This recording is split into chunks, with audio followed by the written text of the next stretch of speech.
മുന്നിൽ പോയ ബൈക്കിൽ ഇടിക്കാതിരിക്കുവാൻ വെട്ടിച്ച കാർ നിയന്ത്രണം വിട്ട് റോഡിൽ തല കീഴായി മറിഞ്ഞു. മേലെ ചേലാരി മാതാപ്പുഴ റോഡ് ജംഗ്ഷനിലാണ് സംഭവം. മാതാപ്പുഴ റോഡിൽ നിന്നും ഹൈവേയുടെ സർവീസ് റോഡിലേക്ക് കയറുന്ന വളവിലാണ് അപകടം ഉണ്ടായത്. കാറിലുണ്ടായിരുന്ന യാത്രക്കാരൻ അത്ഭുതകരമായി നിസ്സാര പരിക്കുകളോടെ രക്ഷപ്പെട്ടു. മാതാപ്പുഴ റോഡിൽ നിന്നും സർവീസ് റോഡിലേക്ക് കയറുന്ന വളവ് തിരിയുന്നതിനിടെയാണ് കാർ പെട്ടെന്ന് നിയന്ത്രണം വിട്ടത്. മുന്നിൽ പോവുകയായിരുന്ന ബൈക്കിൽ ഇടിക്കാതിരിക്കുവാൻ ഡ്രൈവർ വാഹനം പെട്ടെന്ന് വെട്ടിക്കുകയായിരുന്നു.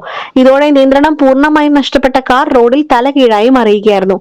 അപകട സമയത്ത് സർവീസ് റോഡിലൂടെ വന്നിരുന്ന മറ്റൊരു ബൈക്കിൽ കാർ ചെറുതായി തട്ടിയെങ്കിലും ബൈക്ക് യാത്രികൻ ഭാഗ്യവശാൽ വലിയ പരിക്കുകളൊന്നും ഏൽക്കാതെ തലനാരിഴയ്ക്കാണ് രക്ഷപ്പെട്ടത്. അപകടത്തിൽ കാറിന്റെ മുൻഭാഗത്തിനടക്കം സാരമായ കേടുപാടുകൾ സംഭവിച്ചിട്ടുണ്ട്. ഓടിക്കൂടിയ നാട്ടുകാരാണ് കാറിലുണ്ടായിരുന്നയാളെ പുറത്തെടുത്തത്. Gold, pure gold. Group Nilambur.